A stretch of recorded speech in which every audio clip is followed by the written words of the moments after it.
Late one October evening, Tommy, a small boy with an adventurous spirit, is seen walking through the dense woods surrounding his village of Elmwood.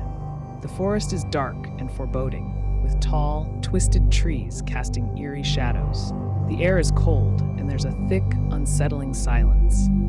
Tommy, a small boy with a flashlight, stands on a narrow path in the dark forest.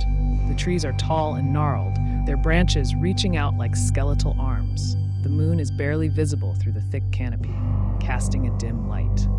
Tommy discovers an old, abandoned house deep in the woods. The house is decrepit, with broken windows, a sagging roof, and vines crawling up the walls. The wooden steps creak under his weight as he approaches the house, and the door swings open with an ominous creak. The abandoned house stands alone in a small clearing, surrounded by thick forest. Its windows are broken, and the structure looks unstable. Tommy is at the front door, flashlight in hand, with the door slightly ajar. Tommy explores the dark, musty interior of the house. Strange symbols are carved into the walls, and faint whispers echo through the empty rooms.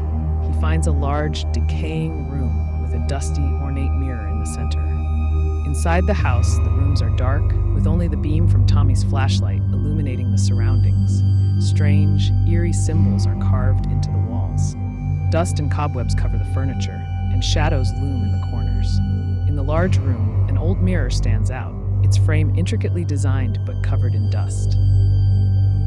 The mirror scene description. Tommy looks into the mirror and sees his reflection with black, void-like eyes and a sinister grin. The mirror's surface ripples, and a cold, bony hand reaches out, grabbing Tommy's wrist and pulling him into a twisted, nightmarish version of the house.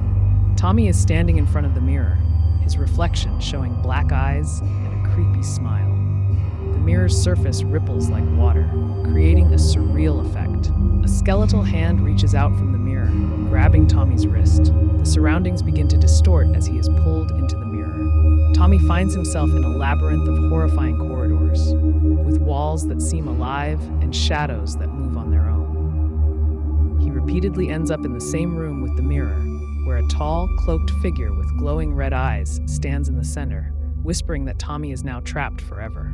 The labyrinth is a twisted version of the house, with pulsating walls and flickering shadows. Tommy is running through the corridors, looking terrified. He repeatedly finds himself back in the room with the mirror. A dark, cloaked figure with glowing red eyes stands in the center of the room, its presence ominous and menacing. Tommy's parents search frantically for him, eventually finding the abandoned house. They look into the mirror, seeing only their reflections, unaware that Tommy is trapped in a nightmarish world on the other side. Screaming